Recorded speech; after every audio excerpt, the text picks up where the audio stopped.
un evento nuovo delle Vie del Cibo di Lunga Vita con la presentazione di un libro qui al Teatro Pirandello di Agrigento.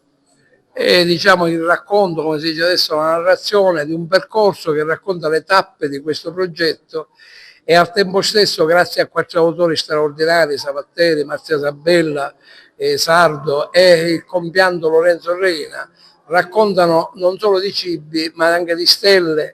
e di storie che si intrecciano, come dice Lorenzo Reina, insieme ai canestri, si intrecciano con la memoria. In un posto, i Monti Sicani, l'anima antica della Sicilia, dove i cibi sono ancora quelli delle ricette delle nonne e delle bisnonne e dove c'è una qualità della vita molto alta, tant'è che ci sono anche gente a 109, 108 e 107 anni. E con un bilancio positivo ovviamente, è stata un'esperienza sul campo che avete potuto constatare qual è la reale situazione dei fatti, appunto tante persone che superano i 100 anni. Sì, diciamo 20 tappe nei vari comuni, dalla provincia di Caltanissetta a Mondadoro per arrivare a Bisacquino, arrivando a Siculiana, Cattolica e così via dicendo, in un territorio che ha 700 operatori, 700 addetti al settore della ristorazione. Penso solo al Polo di San Giovanni a Cammarate, stiamo parlando di quasi 7.000 coperti, 6.000 coperti. Quindi è un'attività economica importante che si lega alla memoria, si lega alla storia, si lega alla bellezza dei luoghi che probabilmente un'apparente arretratezza l'ha conservata intatti rispetto a... Sarà un proseguo, sicuramente. Saremo alla Bizzi di Milano, ci sarà per la SMAP il sindaco di Luccasicola e presenteremo le vie del cibo in quell'occasione. Anche lei oggi ha voluto essere presente a questo evento che l'ha vista protagonista delle vie del lungo cibo. Ecco, un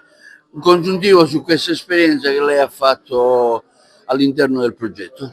Beh, chiaramente quando si lavora in sinergia con i comuni del territorio non può che venire fuori veramente un lavoro di grande prestigio e così le vie del cibo di lunga vita rappresenta veramente per tutto il territorio un evento che ha saputo coniugare le eccellenze agroalimentari di tutti i nostri territori e che vengono quindi portate all'esterno in un unicum, proprio per cercare di attrarre nei nostri territori l'interesse che essi meritano. Quindi non possiamo che essere felici e partecipi a questo evento conclusivo di questa grande manifestazione. Autore del libro Monti Sicani, l'anima antica della Sicilia. Io sono uno dei coautori di questo viaggio nei Monti Sicani, questa Sicilia antica, piena di sapori, di luoghi, anche per certi versi incontaminati riguardo alla natura, ma anche di paesi antichissimi e di grandi tradizioni, ed è il modo per raccontare questo luogo che è anche un luogo della salute, del benessere e del cibo.